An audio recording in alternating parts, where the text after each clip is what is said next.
Hello guys, very good morning all of you. अभी हम लोग एफएम में एक एक्स्ट्रा नेक्स्ट टॉपिक चालू कर रहे हैं विच इज़ डेटर्स मैनेजमेंट। इस टॉपिक को और एक नाम से जानते हैं हम लोग, रिसीवेबल मैनेजमेंट। तो debtors management and receivable management is one of the same thing. अब हमको ये सीखना है कि डेटर्स मैनेजमेंट एक्चुअली टॉपिक है क्या और इसमें क्या क्या करना है। तो this is a financial management, topic name is debtors management. चलिए देखिए, और आराम से बैठिए, हो सके तो नोटबुक कैलसी ये सब लेके बैठिए। ऐसे ही सिर्फ मुंह उठा के मत बैठ जाइए कि वीडियो देख रहा हूँ ऐसे ही लेट के देख लेता हूँ। ऐसा लेट के देखने वाला कार्यक्रम मत करिए, बिकॉज हम लोग बाकायदा अच्छे से पढ़ रहे हैं and it is like a private tuition. मैं हूँ और तू है, तो आमने सामने अपन पढ़ रहे हैं, ठीक है ना। सो एक एक चीज़ों को थोड़ा अच्छे से समझते हैं, then will go ahead with it. सबसे पहली चीज़, question arises debtors management. Debtors management मतलब कहीं ना कहीं तो यहाँ पर एक बात हो रही है कि we have to manage our debtors. क्यों, क्या रीज़न है, वो सब समझने का कोशिश करते हैं। देखो, whenever we talk about debtors, इसका मतलब हम लोग बात कर रहे हैं क्रेडिट सेल्स का। ठीक है, डेटर्स पैदा ही होता है क्रेडिट सेल की वजह से। अब ऐसा है कि देखो, मेरे पास कस्टमर्स हैं ए, बी, सी और डी। ये कस्टमर्स मेरे पास से जो सेल करते हैं, जो मेरे से माल खरीदते हैं, 100 रुपए के माल खरीदते हैं। Every customer buy 100 rupees goods from me, and because of that I get profit on these goods as 20 rupees on every time I make sales to these people. You understand this? तो मैं sale करता हूँ 100 rupees का and I get a profit of 20 rupees. Just calculation पे ध्यान दीजिए मेरे। अब ऐसा है कि ये लोग उधारी मांगते हैं मुझसे, क्रेडिट मांगते हैं। ये बंदा बोलता है, ये बोलता है मुझे 1 महीने का क्रेडिट दो, ये बोलता है 2 महीने का दो, ये बोलता है 3 महीने का दो, ये बोलता है मुझे 1 साल का दो। अब आप मुझे सोच के बताओ, क्या मुझे क्रेडिट देना चाहिए, उधारी देना चाहिए? तो जो भी मेरा पॉलिसी होगा उसको क्रेडिट पॉलिसी बोलेंगे। अब मान लेते हैं for example, I have decided my credit policy. तो मैंने डिसाइड रखा, भाई मैं किसी को कोई क्रेडिट पीरियड नहीं दूंगा, जीरो, नो उधारी। वो रहता है ना, आज नकद कल उधार, वैसा लाई साहब, उधारी दूंगा ही नहीं। तो सोच के बताओ, what will be my sales and what will be my profit. Think and let me know. अगर मैंने उधारी नहीं दिया तो ना ए खरीदेगा, ना बी खरीदेगा, ना सी खरीदेगा, ना डी, तो खरीदने का सवाल ही नहीं उठता है। So I will have a zero sales and zero profit. So this is my problem. तो क्या मुझे उधारी देना चाहिए? बॉस, यहाँ पे चाहिए का हिसाब ही नहीं है, आपको उधारी देना पड़ेगा। सो मैंने डिसाइड किया, एक काम करते हैं, चलो कोई बात नहीं, 1 महीने का उधारी देता हूं, 1 मंथ क्रेडिट। चलो बताओ मेरा सेल कितना होगा। तो आई गेस 1 मंथ क्रेडिट पे ए भाई साहब आगे आएंगे और खरीदेंगे। तो he will by for 100 rupees and there will be a profit of 20 rupees which I will make. तो क्या मैं और सेल बढ़ा सकता हूं? देखो, अगर मैं बोलता हूं ये 4 ही कस्टमर हैं, तो मैं कितना भी कोशिश करूंगा तो भाई ए ही खरीदेगा, बिकॉज बी बोलता है मुझे 2 महीने के बाद ही पैसा मिलेगा, मैं 2 महीने के बाद ही दे सकता हूं। एंड सेम सी और डी बोल रहे हैं। तो आप सोच के बताइए, क्या मुझे क्रेडिट पीरियड चेंज करना चाहिए? If I change my credit period to 2 months, कि चलो भाई 2 महीने का उधारी दिया, ए तो खरीदेगा ही बिकॉज उसको 1 महीने का क्रेडिट पीरियड चाहिए था, बी भी खरीदेगा, मतलब यहां पर मेरा सेल हो जाएगा double and my profit will also be double. इसका मतलब यह है कि क्रेडिट पीरियड चेंज करने से sales as well as profit दोनों बढ़ता है। तो क्या मैं क्रेडिट पीरियड चेंज करके 3 महीना कर दूं, क्या मेरा सेल बढ़ेगा? हाँ सर, अब तो बी और सी दोनों भी खरीदेंगे, ये तो खरीद ही रहा था, तो मेरा सेल्स हो जाएगा 300 and my profit will B 60। तो क्या मैं क्रेडिट पीरियड बढ़ा के 1 ईयर कर दूं, मतलब आज खरीदो और 1 साल बाद पेमेंट दो। तो ऐसे केस में मेरा सेल हो जाएगा 400 and my profit will be 80। Do you think, is it sensible to increase the credit period every time just because sale बढ़ रहा है? तो क्या क्रेडिट पीरियड देते जाओगे? मतलब मान लो अगर मैं तुमसे 100 रुपए लूँ उधारी, और आप मुझसे, मैंने बोला 1 महीने बाद देता हूँ, आप मेरे पास 1 महीने बाद आए, बोले कि सर आपने उधारी लिया था 100 रुपये, दो मेरा रिटर्न। मैं बोला देता हूँ ना, थोड़ी दिन बाद देता हूँ। तो ऐसे ऐसे करते करते करते मैंने 1 साल गुजार दिया। अब 1 साल बाद ना तुझको खुद को शर्म आएगी मुझसे पैसा मांगते हो, और मैं तो बेशरम हूँ, मैं तो थोड़ी देने वाला हूँ। तो कहने का मतलब ये होता है कि जब हम लोग उधारी देते हैं, क्रेडिट पीरियड देते हैं, तो बॉस चांसेस बढ़ जाते हैं किस चीज़ के बता, पैसे नहीं मिलने के, जिसको आप टेक्निकली क्या बोलते हो, बैड डेट्स। तो यहाँ पर एक चीज़ समझ में आती है कि whenever we talk about credit policy, ठीक है, देर आर टू एस्पेक्ट्स उसमें से बाहर आते हैं। एक होता है बेनिफिट्स और एक होता है कॉस्ट रिलेटेड टू इट। जैसे बेनिफिट्स की अगर मैं बात करूं, simply there will be increase in sales and because of that there will be increase in profit. इसमें कोई दो राय नहीं है। बेनिफिट्स में कोई दो राय नहीं है कि भाई सेल्स भी बढ़ेगा और प्रॉफिट भी बढ़ेगा। Think about the cost perspective, क्या क्या कॉस्ट बढ़ जाएगा। एक तो बहुत सिंपल सा कॉस्ट है कि भाई इतने जितने डेटर्स बढ़ाओगे, तो डेटर्स बढ़ने से मुझे एक बंदा लगेगा जो डेटर्स के ऊपर ध्यान रखेगा कि किसने कितना पैसा कहां से आना बाकी है, मतलब मेरा कॉस्ट ऑफ एडमिनिस्ट्रेशन बढ़ जाएगा। दूसरा, लोग खुद आके पैसे नहीं देके जाएंगे, आपको बार बार फोन करना पड़ेगा, भाई पैसे दो, आपका ड्यू डेट आ गया। कहने का मतलब यहां पर मेरा बढ़ जाएगा कलेक्शन कॉस्ट। तीसरा जो फेमस है, जितना उधारी पीरियड दोगे, जितना लंबा लंबा पीरियड देते जाओगे, चांसेस है कि आपका क्या बढ़ जाएगा, बोलो, बैड डेट्स। चौथा जो अपने को अभी सोचना है फिलहाल, do you understand there is a benefit as well as cost. तो सवाल ये उठता है, क्या क्रेडिट पीरियड बढ़ाना चाहिए। हाँ सर बढ़ाना चाहिए, लेकिन ये ध्यान देते हुए कि कॉस्ट ज्यादा ना बढ़ जाए। ऐसा ना हो जाए कि कॉस्ट ज्यादा हो गया और बेनिफिट्स कम मिले, मुर्गी नहीं मसाला हो गया। एक और जो कॉस्ट है जो मैंने अभी नहीं लिखा है यहाँ पे, जो इंक्रीज होता है वो यहाँ लिखा है मैंने। अब आपको इसको समझ के लेना पड़ेगा, what is this, this is very important. यही डेटर्स मैनेजमेंट में क्रक्स है। कैसा होता है, देखो, एज अ बिजनेसमैन मान लो मेरे पास 1 लाख रुपए हैं और मैंने वो पैसे बैंक में रखे थे। आप मेरे पास आए, बोले कि सर मुझे 1 लाख रुपए की जरूरत है, अगर आप दे देते हो तो अच्छा है। अब तू मेरा स्टूडेंट है, मैं तेरे को ना नहीं बोलना चाहता था, तो मैंने 1 लाख रुपए बैंक से निकाल के तेरे को थमा दिया। अब तू लेकर चला गया। अब 1 महीना हो गया, 2 महीना हो गया, 3 महीना हो गया, 4 महीना हो गया। मैंने हर महीना तुझे फोन किया कि बेटा तेरा अरेंजमेंट हुआ क्या, तेरा अरेंजमेंट हुआ क्या। तू 4 महीने बाद मुंह उठा के बोला कि सर ये लो, क्या रो हर महीना परेशान कर रहे हो, और मेरे मुंह पे 1 लाख रुपए मार दिया। बोले तो मेरा 1 लाख रुपया रिटर्न आ गया, बताओ मुझे खुशी होना चाहिए कि दुखी होना चाहिए। तो आप बोलोगे सर आपके 1 लाख रुपए रिटर्न आ गए तो आपको खुश होना चाहिए। नहीं, अगर आप ऐसे देखोगे तो देखो, मैंने 1 लाख रुपए दिए थे 4 महीना पहले, 4 महीने बाद मुझे 1 लाख रुपया ही मिला। अगर मैंने वो पैसा आपको नहीं दिया होता और मैंने बैंक में रखा होता, तो कम से कम बैंक मुझे 10% देता कि नहीं। तो कैन आई से आई लॉस्ट माई 10%, यस और नो। तो 10% जो मेरा इंटरेस्ट का लॉस है, क्या वो भी मेरा कॉस्ट है या नहीं, वो भी मेरा कॉस्ट है। अब बिजनेसमैन के एंगल से सोचो, बैंक में रखोगे बैंक 10% देगा। अगर यही पैसा मैं डेटर्स में इन्वेस्ट करूं, अब डेटर्स में इन्वेस्ट करूं मतलब कोई मुझसे उधारी मांग रहा है तो मुझे वो माल खरीद के उसको देना पड़ेगा। मतलब उतने दिन तक, जितने दिन तक वो पैसा नहीं देता, उतने दिन तक मैं वो पैसे का अरेंजमेंट करके रख रहा हूं। तो कहीं ना कहीं तो मुझे उस पीरियड के लिए इंटरेस्ट भरना पड़ेगा। हालांकि वो पैसा जब मुझे रिकवर होगा डेटर से, तो डेटर मुझे ज्यादा पैसे देगा, वो थोड़ी मुझे इंटरेस्ट देगा। तो बोलने का मतलब, मान लो बैंक मुझे 10% देता है, अगर मुझे डेटर से 20% प्रॉफिट है, 20%, then it is good to invest in dater because I will make extra 10%। अगर डेटर मुझे 25% देने वाला है तो बैंक से मुझे 10% मिल रहा था, तो आई विल गेट एक्स्ट्रा 15%। मतलब debtor is also kind of investment, similar like FD, bank FD.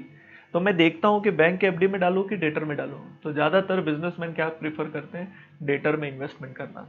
तो इंटरेस्ट कॉस्ट ये अपने को बैठता है जब डेटर में इन्वेस्टमेंट करते हो, क्योंकि अपने को बैंक से पैसा जो मिलना था वो नहीं मिलेगा, तो डेटर से रिकवर करोगे कि नहीं। तो जब क्रेडिट पीरियड बढ़ाते हो तो आपका इंटरेस्ट कॉस्ट बढ़ता है। वही अपना फोर्थ है, तो यहां मैं लिख रहा हूं interest cost in in let me interest cost in debtors, ये भी बढ़ता है। क्रेडिट पीरियड बढ़ाने से ये चीज बढ़ता है। अब एज अ क्रेडिट मैनेजर आपकी जवाबदारी ये होती है कि भाई एज अ क्रेडिट मैनेजर आप ये देखते हो कि benefit should be more than the cost, then only you will take that decision, otherwise you ignore. मतलब क्रेडिट पीरियड बढ़ा के अगर मुझे ज्यादा बेनिफिट्स हो रहे हैं तो I will go for that in liberalisation of credit period, otherwise I will not.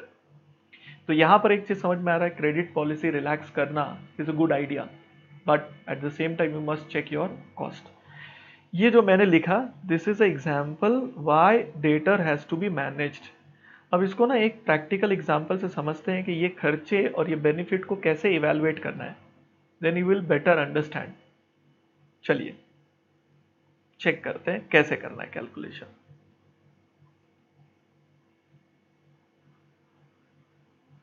इसके लिए मैं एक सम ले रहा हूं, वेरी फर्स्ट सम, सब लोग ध्यान देंगे सम पे। This is your text book, वहां से सम उठा रहा हूं, डेटर्स मैनेजमेंट ऑफ रिसीवेबल बोले तो डेटर्स। चल चेक कर, क्वेश्चन नंबर 1 एकदम पॉपुलर सम होगा।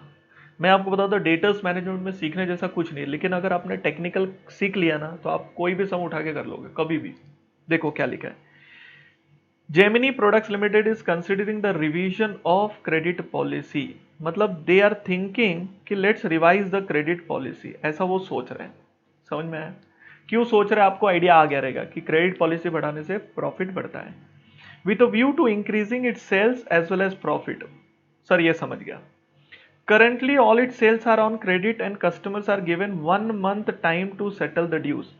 मतलब as of now we are giving 1 month credit period. This is what policy is going on. It has a contribution of 40% on sales. Sir, what is this contribution on 40% on sales? Sales 100 रुपया है तो 40 rupees variable cost minus करने के बाद बचता है। Contribution मतलब एक टाइप का प्रॉफिट होता है कि उस गुड्स को बना के बेचने का जो खर्चा है वो 60% है, 40% is our contribution, that is a profit. Can raise additional funds at a cost of 20% per annum. मान के चलो ये बैंक का इंटरेस्ट रेट है कि बैंक अपने को 20% पे दे देगा। मतलब जब मैं डेटर में इन्वेस्टमेंट करूंगा तो मुझे पता है कि मुझे 20% तो कम से कम आना चाहिए, बिकॉज बैंक उतना मुझे चार्ज करने वाला है। The marketing director of the company has given the following options with a draft estimate of consideration. They have given us the current position जिसमें sales 200 है, जिसमें क्रेडिट पीरियड 1 मंथ है, जिसमें बैड डेट्स का percentage 2% है, and cost of credit administration, admin का खर्चा 1.2 लाख है। ये करंट ऑप्शन है एज ऑफ नाउ। इसमें इंटरेस्ट कॉस्ट नहीं दिया, वो अपने को हिडन होता है, अपने को कैलकुलेट करना पड़ता है कि इंटरेस्ट कॉस्ट इन डेटर कितना। ठीक है, अब वो बोलता है कि अपने पास 3 ऑप्शंस हैं, ऑप्शन 1, ऑप्शन 2, ऑप्शन 3। चाहे तो हम क्रेडिट पीरियड को 1.5 महीना करें, 2 महीना करें या 3 महीना करें। इससे ऑब्वियसली कस्टमर जुड़ते जाते हैं अपने साथ, और जुड़ेंगे तो सेल्स बढ़ेगा, और सेल्स के साथ एक और चीज बढ़ेगी, गुड न्यूज, बैड डेट्स बढ़ेगा तेरा। ठीक है, एडमिनिस्ट्रेशन का कॉस्ट बढ़ेगा। तो आपको ये बताना है कि हम करंट पोजीशन पे रहें या हम पॉलिसी 1 ले या 2 ले या 3 ले, ऐसा क्वेश्चन पूछ रहा है। Advise the company to take the right decision, working should form a part of your answer. बोलने का मतलब ये है कि तू ऐसा गपचुप मत लिख दे कोने में कि हाँ option 2 is better, you have to tell them why. तो will solve this sum in a text book. ध्यान दो everybody, pay attention. So evaluation of debtors credit policy, this is question number 1 I am solving. सबसे पहली चीज evaluation करना है तो अपने को मालूम है करंट पॉलिसी को प्रपोज पॉलिसी के साथ में इवैल्यूएट करना है। तो we have a current policy, so let me have draw line here, एक लाइन यहां पे। मान लो ये करंट पॉलिसी है, I have a proposed policy, this is, कोई लिखे नहीं तो बहुत मेहरबानी होगी तुम लोग की मेरे ऊपर।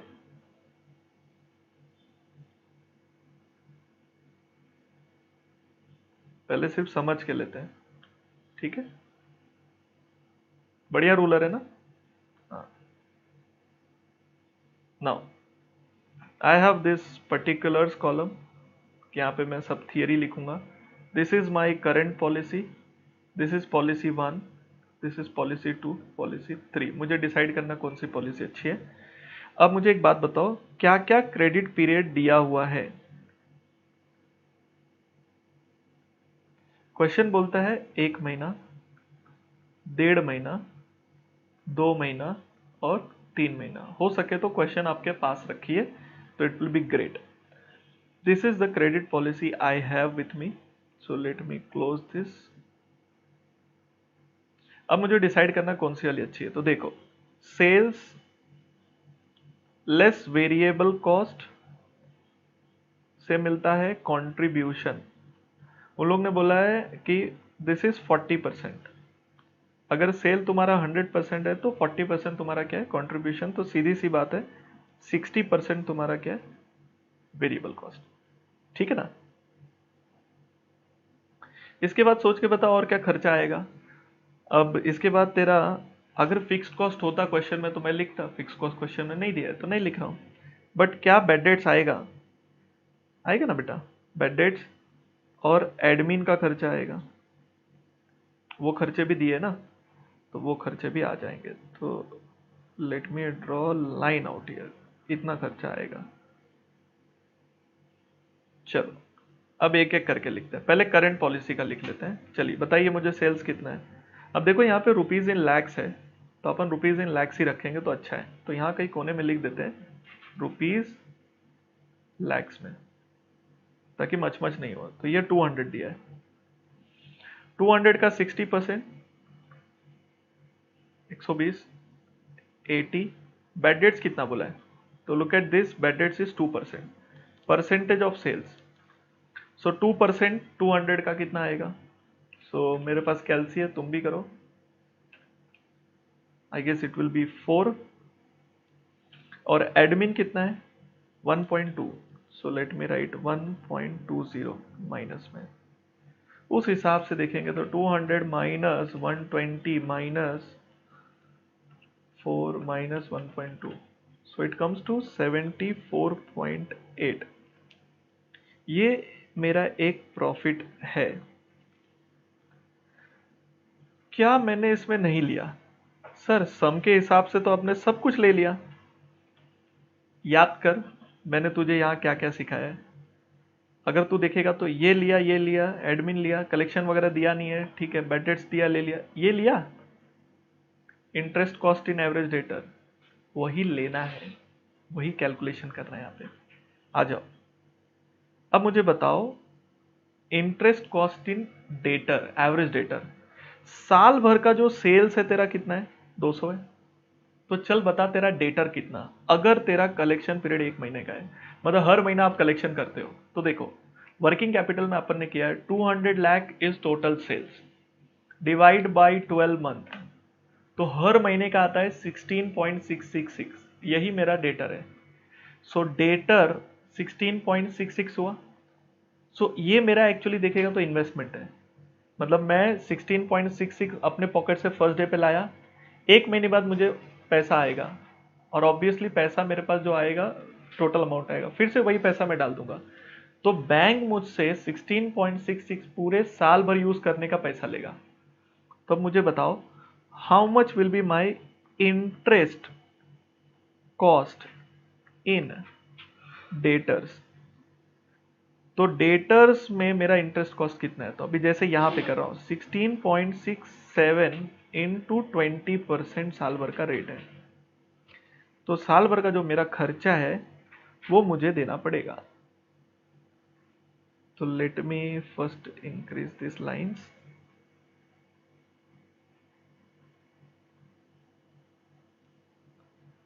रुक जाओ बे बेशरम लोग।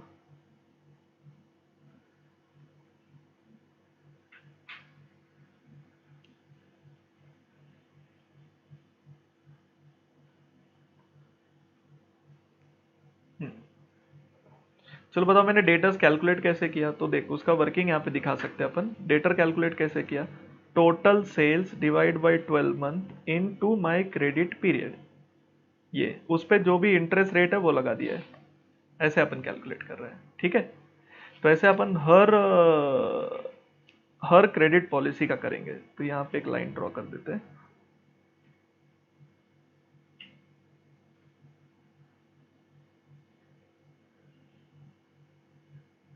And the final line will be here.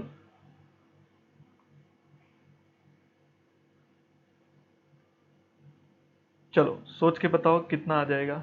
16.667 का into 20%, it comes to around 3.33. So let me minus out of 74.8 minus 3.33. Rounding off allowed है तो राउंडिंग ऑफ के बारे में ज़्यादा मत सोचो। 71.47 is my net profit after minus of interest cost in data. ये दिखाई दिया आपको। अब चलो फटाफट मुझे बताओ सेल्स कितना आएगा इधर सेकेंड पीरियड में 210, वेरिएबल कॉस्ट कितना आएगा 210 का 60%, can I say it comes to 126, 210 minus 126 will be 84, bad debts कितना बोला है 2.5%, सो 210 का 2.5% कम्स टू 5.25, और administration cost is 1.3, so minus 1.30, तो 84 माइनस 5.25 माइनस 1.30, 77.45। चलो डेटर निकालो। सेल्स कितना है इस बार 210 है, डिवाइड बाय 12 मंथ है ना, तो हर महीने का मिल गया। अब इस बार क्रेडिट पीरियड कितना बोल रहे हैं 1.5 मंथ, तो इनटू 1.5 मंथ, तो इट कम्स टू 26.25 इंटू 20%। ठीक है 20% करिए इंटू 20%, तो it comes to 5.25। So minus कर दिया 77.45 minus 5.25, it comes to 72.20। Check. पहले करंट पॉलिसी में हम लोग इतना प्रॉफिट कमाते थे, अब हमारा प्रॉफिट बढ़ जाएगा, तो क्या हमको पॉलिसी 1 लेना चाहिए? अगर करंट पॉलिसी से कंपेयर करेगा तो पॉलिसी प्रपोज्ड पॉलिसी जो 1 है वो लेना चाहिए, क्योंकि अपने को 72.20 minus 71.47 we will have a 0.73 का प्रॉफिट एक्स्ट्रा, तो इसके लिए अपने को करना चाहिए। सो this is all about debtors management, यही है डेटर्स मैनेजमेंट। अब ये जो 2 मंथ्स 3 मंथ्स दिख रहा है बस उसको कैलकुलेट करना है, और अपने को देखना है कि करंट पॉलिसी के कंपैरिजन में 1 बेटर है कि 2 बेटर है कि 3 बेटर है। तो यहाँ पर जो एक मेन चीज आप कैलकुलेट कर रहे थे, क्या कैलकुलेट कर रहे थे बताओ? डेटर्स में इन्वेस्टमेंट है ना, तो मैं चाहिए तो मैं फटाफट कर देता हूँ, आप मेरे साथ कैलसी पे करिए तो इट विल बी ग्रेट। आप अपनी बुक में जाइए, सेल्स देखिए 220 है, लेट मी राइट 220 इधर, ये देख 220 लिखा, 220 का 60%, 220 का 60% 132 माइनस 132 कर दिया, सो 220 माइनस 132 88 आया। और मैं आंसर लेके बैठा नहीं हूँ यहाँ पे, तो अगर तुम कैल्सी में करेगा तो कुछ गड़बड़ होगा तो कम से कम बता पाएगा, समझा? तो कैल्सी में कर। बैड डेट्स कितना है 3%, 220 इंटू 3%, तो माइनस 6.60, और एडमिनिस्ट्रेशन कितना है 1.5, 1.50, so 88 minus 6.6 minus 1.50, it comes to 79.90। अब डेटर्स कैलकुलेट करना है, तो debtors will be calculated on sales.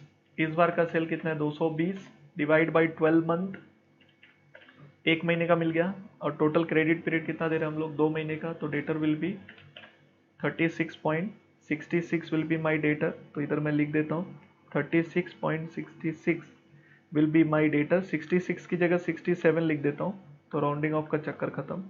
20%, rate 20% ही है ना, तो 20% ले लिया उसके ऊपर 7.33, so let me write here 7.33, 79.90 minus 7.33, comes to 72.57. I guess this one is better, third one. But ऐसा जरूरी नहीं है, लकीली इधर आ रहा है। चलो थर्ड वन भी कैलकुलेट कर लेता हूँ मैं। 250, अभी थोड़ा फटाफट करूँगा क्योंकि अभी आप लोग चैंपियन हो गया।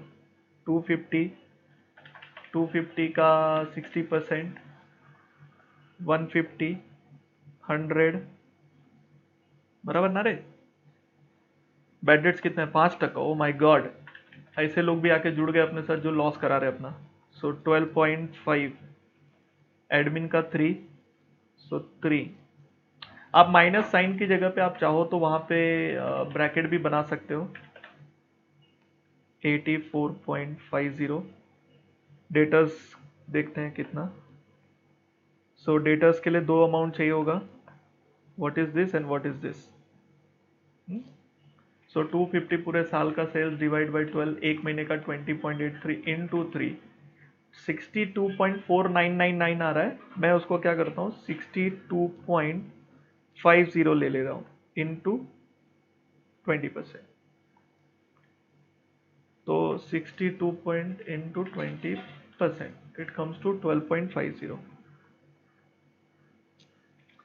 तो जितना क्रेडिट पे ज्यादा दे रहे हैं तो उतना इंटरेस्ट अपने को ज्यादा देना पड़ रहा है, बिकॉज उतना ज्यादा दिन के लिए बेयर करना पड़ता है। Then answer comes to 72।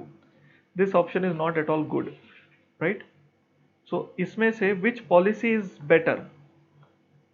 So this one seems to be good one, policy number 2। तो आंसर देना होता है conclusion, policy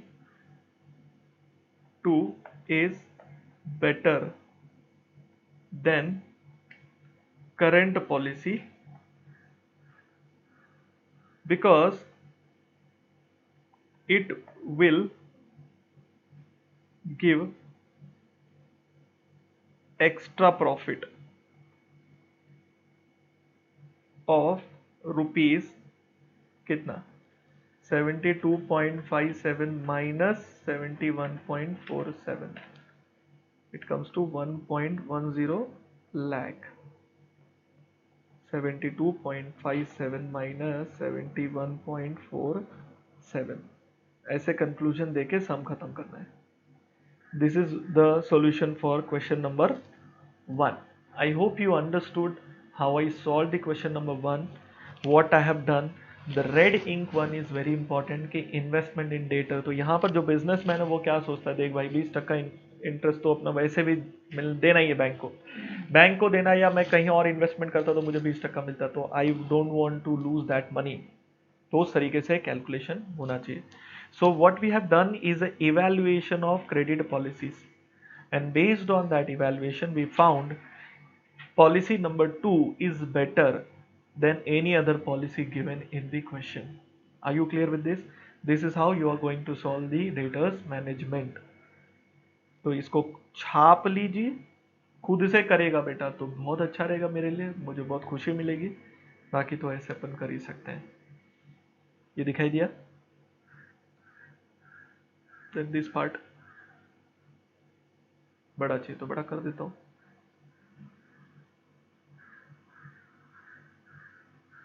I hope you are enjoying learning digitally, because इसमें 1-to-1 टूर में बैठे रहते हैं आमने सामने। एक अच्छा है कि ज़्यादा बकवास नहीं कर रहे हैं, और मैं तो मोटिवेशन बंद ही कर दिया क्योंकि डिजिटली मोटिवेट करके मतलब नहीं है तुझे। पर ठीक है, टाइम टू टाइम अपन वो भी करते रहेंगे। I come up with that. And anyway, जो मैंने हर वीडियो में बोला है तो इधर भी बोल ही देता हूँ कि अपकमिंग टाइम इज़ देयर कि जहाँ पर रिसेशन इज़ एक्सपेक्टेड। तो आप जब तक सीएमए बनोगे तब तक शायद रिसेशन होगा, और शायद कम भी हो सकता है। तो ऐसा है कि मार्केट में ऑटोमेशन और ये सब चक्कर बहुत हो रहे हैं, तो आपका चीज़ों को अच्छे से सीखना बहुत ज़रूरी है। देन सीएमए पास करना, देखो सीएमए पास करना वो तो चॉइस ही नहीं, वो तो करना ही है। लेकिन उसके साथ में अगर आप पढ़ाई करके ये सब कॉन्सेप्ट को अच्छे से सीख लेते हो ना, कल जाके किसी कंपनी में इंटरव्यू देते हो और उनको डेटास मैनेजमेंट के लिए चाहिए या किसी पर्टिकुलर चीज़ के लिए चाहिए, और आपको सच में वो नॉलेज है, तो बेटा ट्रस्ट मी, वो जॉब तुझे मिल जाएगा and you can excel yourself. तो इसलिए बहुत ज़रूरी है कि चीज़ों को दिल से करो। देखो एग्ज़ाम के लिए करना है वो तो करना ही है, लेकिन चीज़ों को ना एंड तक पढ़ो, मतलब जब तक आ ना जाए उसको गिव अप मत करो। ये आपके दिमागों में एकदम परफेक्ट तरीके से फिट होना बहुत जरूरी है, एंड वो हो जाता है अगर आपका एटीट्यूड अच्छा है। If you hold that attitude कि मुझे ज़िंदगी में कुछ अच्छा करना है और मुझे बनाना है, तो it is very much possible. जैसे अभी किसी रिसेंटली मुझसे किसी ने पूछा कि सर ये जो डिजिटली सीखते हैं तो इसमें क्या होता है, तो मैंने उनको बोला देखो डिजिटली सीखने में, उन्होंने मुझे बोला कि डिसिप्लिन की ज़रूरत है। मैं बोला यार डिसिप्लिन की ज़रूरत तो है, बट आप खुद सोच के बताओ, there are multiple categories of students. कुछ कैटेगरी स्टूडेंट की कैसे हैं कि पापा ने बोला इसलिए मैं पढ़ रहा हूँ। कुछ कैटेगरी ऐसे कि अ, पढ़ना पड़ता है, सब पढ़ते हैं तो मैं भी पढ़ रहा हूँ। कुछ कैटेगरी ऐसे कि उनको ज़िंदगी में कुछ अच्छा करना है, मतलब they don't know what to do but they want to do something great, कुछ बहुत अच्छा करना चाहते हैं। और तो उन लोग को डिसिप्लिन का जरूरत ही नहीं है, बिकॉज मुझे अच्छा करना है तो मुझे चीज़ें सीखना ही पड़ेगा, और मैं अपने माइंड को कंट्रोल में रख के चीज़ों को सीखता हूँ। और कुछ कैटेगरी कैसी है पता है, एग्ज़ाम है ना, एग्ज़ाम के एंगल से पढ़ना है, एग्ज़ाम में पास हो जाऊँ, एग्ज़ाम में मार्क्स ले आऊँ बस, तो ज़्यादा दिमाग नहीं दौड़ा रहे। तो आपको देखना है कि आप कौन सी कैटेगरी में फॉलो हो रहे हो। बाकी तो जैसे भी मीडियम से पढ़ने मिले, जो भी तरीके से मिले भाई पढ़ते रहो। और जहाँ भी आपको डाउट्स आते हैं क्वेश्चन में किधर भी, प्लीज़ स्क्रीनशॉट लीजिए और शेयर कर दीजिए अपने को, हम लोग आपको गाइड कर देंगे। अच्छा, यहाँ तक क्लियर है। अब एक कॉन्सेप्ट मैं ऐड ऑन कर रहा हूँ इसमें, वो अभी ऐड ऑन कर दूँ या थोड़ी देर बाद ऐड ऑन करता हूँ, अच्छा रहेगा। तो हमने ये क्वेश्चन नंबर कौन सा किया बेटा, 1 किया ना।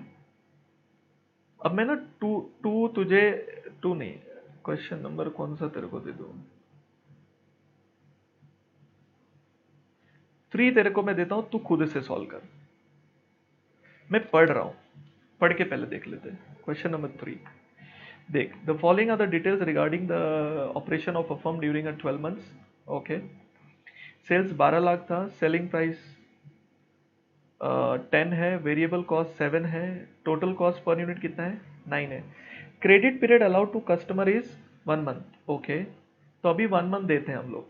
The firm is considering to proposal more liberal extension of credit which will result in increasing average collection period from 1 month to 2 months. अच्छा, तो हम लोग ये सोच रहे हैं कि जो 1 महीना है उसको हम लोग 2 मंथ्स कर दें।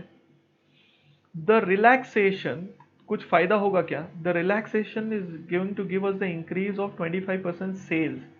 मतलब जो हमारा 12 लाख का सेल्स है, इट विल इंक्रीज बाई 25%, अगर हम ये 1 मंथ से क्या कर दें तो 2 मंथ्स कर दें। ओके, ऑब्वियसली प्रॉफिट भी बढ़ेगा। You are required to advise the firm regarding adoption of new credit policy presuming that firms required rate of return. ये बैंक का इंटरेस्ट रेट का कैलकुलेशन के लिए काम करेगा, तो उस तरीके से अपने को कैलकुलेट करना है। इसमें ज़्यादा कुछ नहीं है, दो ही दिया है, एक करंट पॉलिसी 1 मंथ का है एंड एक्सपेक्टेड पॉलिसी कितने का है, 2 मंथ्स का है। यहाँ पर सिर्फ एक चीज़ क्या ध्यान देने जैसे, जैसे यहाँ पे 7 रुपीज़ लिखा है और यहाँ पे टोटल कॉस्ट 9 है, इसका मतलब ये है कि 7 रुपीज़ वेरिएबल कॉस्ट है and 2 rupees will be fix cost. ठीक है, तो उसके हिसाब से थोड़ा देखना है। तो मैं दिखा देता हूँ क्वेश्चन नंबर 3, सॉल्व तुझे ही करना है, मैं थोड़ा बहुत कैलकुलेशन करके रख देता हूँ। So again, evaluation of debtors credit policy of the company. ठीक है, वो कंपनी अंडरस्टूड है भाई, कंपनी का ही करते हैं अपन। बढ़िया सी लाइन मेरी स्केल से। ओके, एक मुझे पर्टिकुलर कॉलम की ज़रूरत है, तो पर्टिकुलर कॉलम बना दिया, थोड़ा सा नीचे तक कर लेते हैं, लास्ट टाइम ज़रूरत पड़ गया था। दूसरा एक ये हो गया, this time I need only 2 columns because 2 he policy है ना, 3 4 लगेगा तो उसके हिसाब से अपन करते हैं। चलो, पहला column is all about particulars, do not write, please listen, sorry. यहाँ पे अपन लिखते हैं कि current policy and this is policy 1 proposed, है ना। यहाँ पे बोलते हैं अपन credit period, this is 1 month and we are thinking of 2 months. Okay, then मैंने यहाँ लाइन खींच दिया था।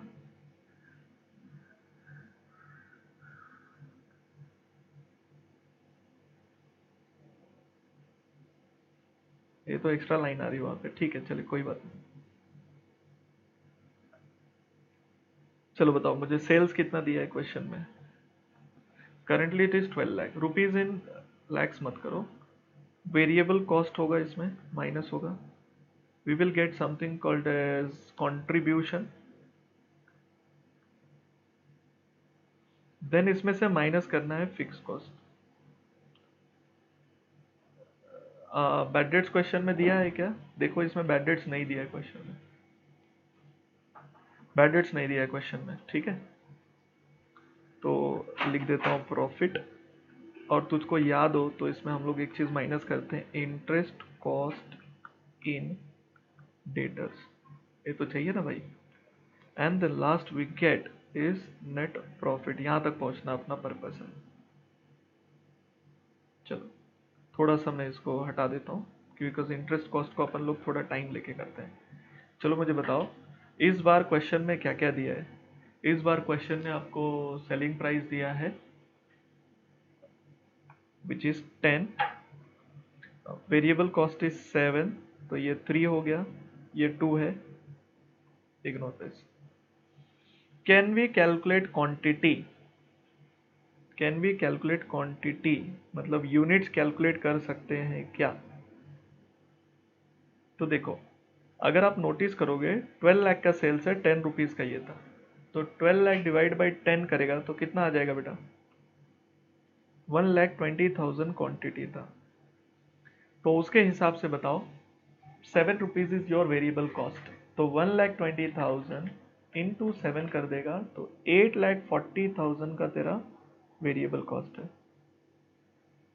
और 1,20,000 इंटू 3 कर देगा तो 3,60,000 का तेरा कॉन्ट्रीब्यूशन है। फिक्स कॉस्ट कितना आ जाएगा?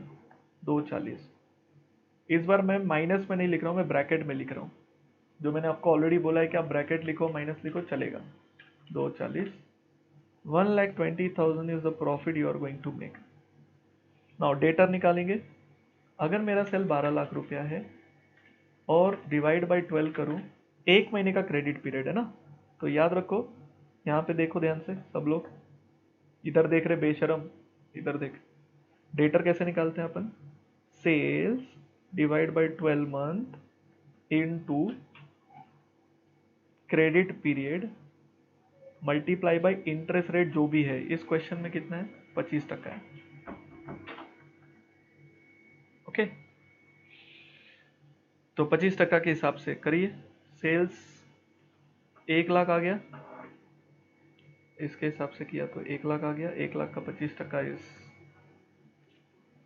25,000 रुपये, तो यहाँ लिख देता हूँ मैं 25,000 इज योर डेटर का इंटरेस्ट कॉस्ट। कैलकुलेशन कैसे किया इधर देख, 12 लाख को डिवाइड किया 12 महीने से इंटू 1 महीना,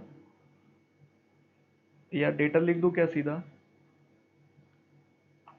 उतना जगह नहीं है इसमें, 1 लाख इंटू 25%, है ना, इसलिए मैंने वो लाइन नहीं खींची थी, अभी जगह है ना। तो 1,20,000 माइनस 25,000, डोंट गेट एक्साइटेड क्योंकि अभी तुम लोग गलती कर देगा, इसलिए मैं सॉल्व कर रहा हूँ। नेट प्रॉफिट, अब ध्यान दो, ये पार्ट कोई बहुत बड़ा रॉकेट साइंस नहीं था, ये तुम भी कर लेगा। नेक्स्ट जो मैं कर रहा हूँ वो ध्यान दीजिए जरा। अब मुझे बताओ क्या सेल बढ़ेगा अगर 2 महीना क्रेडिट पीरियड किया? बढ़ेगा कितना? वो क्वेश्चन दिया है, 25% से बढ़ाना है ना, दिस वन। तो चलो क्वांटिटी भी बढ़ जाएगा ना भाई, 1,20,000 प्लस 25%, मतलब quantity will become 1,50,000। Selling price बढ़ाना है, वेरिएबल कॉस्ट बढ़ाना है, ऐसा सब नहीं बोला है, तो उसको बढ़ाने मत जाओ। तो 15 लाख रुपया सेल्स हो जाएगा आपका, तो 1,50,000 इंटू 7 करेंगे तो it will B 10,50,000। So 15 lakh minus 10 lakh 50 comes to 4 lakh 50,000. My question to you is here, क्या फिक्स कॉस्ट 1,50,000 इंटू 2 होएगा, मतलब इट विल बिकम 3 लाख। क्या फिक्स्ड कॉस्ट बदलता है? क्या रेंट बढ़ जाएगा अगर मैंने क्रेडिट पीरियड बढ़ा दिया? तो ठंडे दिमाग से सोचो बेशरम लोग, रेंट तो हिलेगा भी नहीं ना। तो यहां पर ये जो दिख रहा है amount, this will remain same. तो 2 लाख,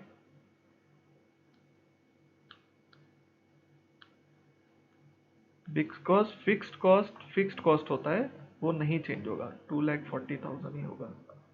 क्रेडिट पीरियड बढ़ाओ मत बढ़ाओ उससे कोई लेना देना नहीं। कल को सेल नहीं भी होगा तो भी तेरे को 2,40,000 देना है, समझा। 2,10,000। डेटर्स निकाल लेते हैं, 15 लाख है, right, divide by 12 into 2 month. तो debtors are now this time is 2,50,000 का डेटर है, into 25%, into 25%, this comes to 62,500। तो चलिए माइनस करिए, 2,10,000 minus 62,500 comes to 1,47,500. Definitely we should conclude that we should change the policy. Yes or no? Because अपने को फायदा हो रहा है, तो कितना फायदा हो रहा है वो कंक्लूजन में लिख देने का। तो you will write conclusion, company should, must मत बोलना, should extend it credit policy to 2 months as it will give extra profit of rupees 1,47,500 minus 95,000, 52,500 कैसे निकाला बेशरम, 147,500 minus 55,000। This is the answer of question number 2।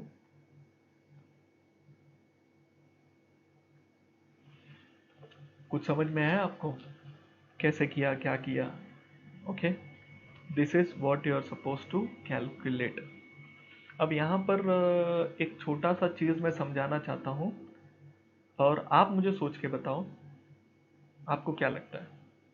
मान लो अगर मुझे कोई चीज़ आपको बेचना है, ठीक है, कोई गुड्स बेचना है, ऐसे मार्कर 100 रुपए का, तो मैंने आपको 100 रुपए का मार्कर बेचा उधारी पे, ओके, 1 महीने का उधारी दिया, तो आप मुझे 1 महीने बाद कितना पैसा ला के दोगे? You will give me 100 rupees.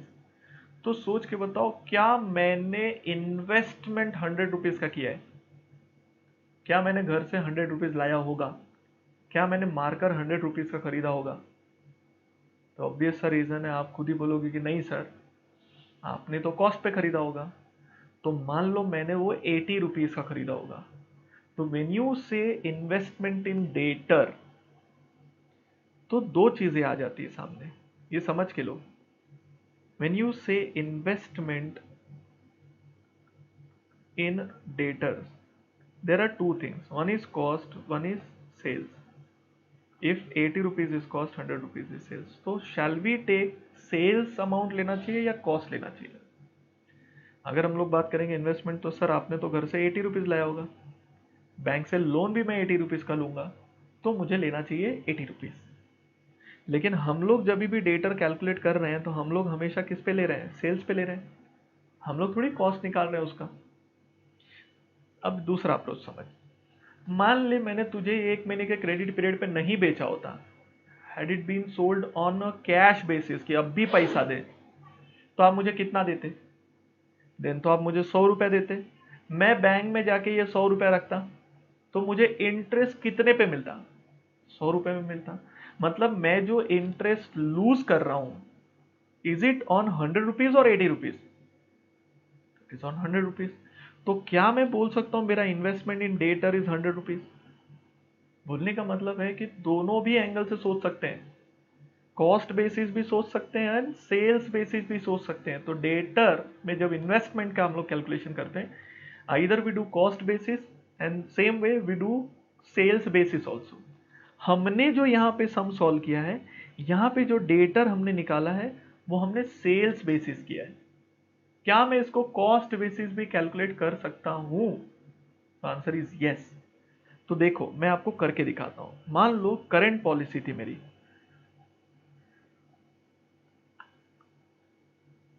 अगर मैं कॉस्ट बेसिस पे करता तो मैं क्या करता मालूम है? देखो सेल्स कितना है, इट इज 12 लाख रुपीज, तो मैं यहां लिख देता हूं, देख इधर 12 लाख। चल सोच के बता, 12 लाख तो सेल्स था, तो इसके हिसाब से डेटर कितना आएगा वो बता।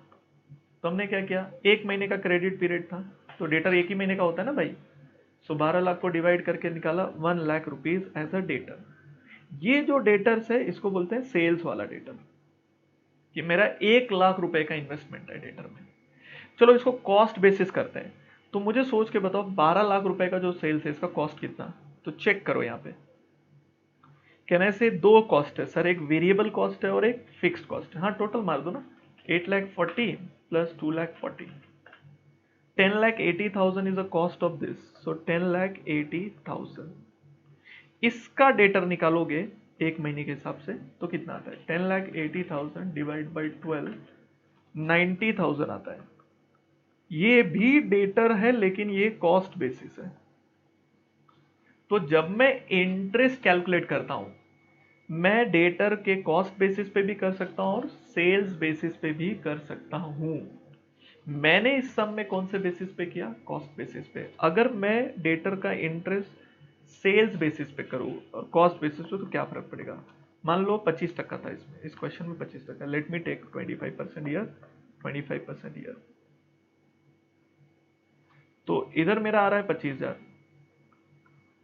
और 90,000 पे 25% करते हैं तो 22,500 आता है। तो सर ये तो अलग अमाउंट आ गया। अरे बेशरम अलग आएगा ना, एक तू सेल्स पे ले रहा है कॉस्ट पे ले रहा है तो अलग अमाउंट आएगा ना। बट बेसिस मतलब क्या होता है, हम लोग जो कैलकुलेशन करते हैं हम कौन से बेसिस से सम को सॉल्व कर रहे हैं उसके ऊपर डिपेंड करता है। तो सर हमें कौन सा करना है, अगर तुझे एग्जाम में तुझे सम में कॉस्ट मालूम है तो तू कॉस्ट बेसिस कर। कॉस्ट पूरा कॉस्ट नहीं मालूम, टोटल कॉस्ट नहीं मालूम, तो सेल्स बेसिस कर। कुछ समझ में आ रहा है? लेकिन सर यहां पे तो कॉस्ट पता था तो आपने सेल्स बेसिस किया। हाँ तो मैंने किया बिकॉज मैं तुमको कंफ्यूज नहीं करना चाहता था, लेकिन अभी मैंने आपको समझा दिया। तो अगर चेंजेस करना होगा तो क्या चेंज होगा, जहां पर आपने 25,000 लिए हैं वहां पर क्या लेना है 22,500, और सम वैसे ही सॉल्व होगा, सब कुछ सेम। तो डेटर्स इन्वेस्टमेंट में जो होता है कॉस्ट बेसिस है कि सेल्स बेसिस है, उसके हिसाब से आपको सॉल्व करना है। ये दिमाग में ठूस लो। इसके पहले वाले क्वेश्चन में अगर तू नोटिस करेगा, ये जब मैंने क्वेश्चन सॉल्व किया मैंने इसमें बोला ही नहीं तुझे ऐसा कुछ। क्यों? क्योंकि बेटा यहाँ पे कॉस्ट में वेरिएबल कॉस्ट दिया है, सिर्फ फिक्स कॉस्ट दिया ही नहीं है। तो बहुत सारे लोग क्या करते हैं, वेरिएबल कॉस्ट को ही टोटल कॉस्ट मान के पूरा कॉस्ट बेसिस करते हैं। और बहुत सारे लोग क्या करते हैं कि कॉस्ट नहीं पता तो मैं सेल्स पे करूंगा, इसलिए मैंने सेल्स पे किया। तेरे मॉड्यूल ने पूरे सम, ज्यादातर सम सेल्स पे किए, उसने कॉस्ट बेसिस लिया ही नहीं है। तो उसने इसलिए नहीं लिया बिकॉज जहां पर उसको कॉस्ट नहीं मालूम तो नहीं लिया है। तो अब मैं यहां पे क्या कर रहा हूं देख, सेल्स बेसिस, देख यहां पे लिखे, तेरा मचमच नहीं चाहिए मुझे, सेल्स बेसिस। अब तू कॉस्ट बेसिस का कंक्लूजन करके भी आंसर देना, दोनों नहीं करना होता एग्जाम में। अगर टोटल कॉस्ट पता है तो कॉस्ट बेसिस, नहीं पता है तो sales basis. Are you clear? This is alternative solution, option है। Are you clear with this? चलो अभी वीडियो को पॉज करो, इसको लिखो and then try question number खुद से पढ़ के टू। तुम खुद ही पढ़ो, 3 प्लान दिया हुआ है देख इसमें, और इसको तीनों प्लान को अच्छे से करो। बाकी सब कुछ आपको समझ में आएगा, ऐसा कोई रॉकेट साइंस इसमें नहीं दिया है, सब कुछ अंडरस्टैंडेबल एंगल्स दिया हुआ है। वेरिएबल कॉस्ट और फिक्स कॉस्ट दोनों दिया है, तो आपको इसको दोनों तरीके से सॉल्व करना है, कॉस्ट बेसिस भी करिए एंड सेल्स बेसिस भी करिए। ठीक है, एग्जाम में अगर टोटल कॉस्ट पता है तो कॉस्ट बेसिस करेंगे, नहीं पता है तो सेल्स बेसिस करेंगे।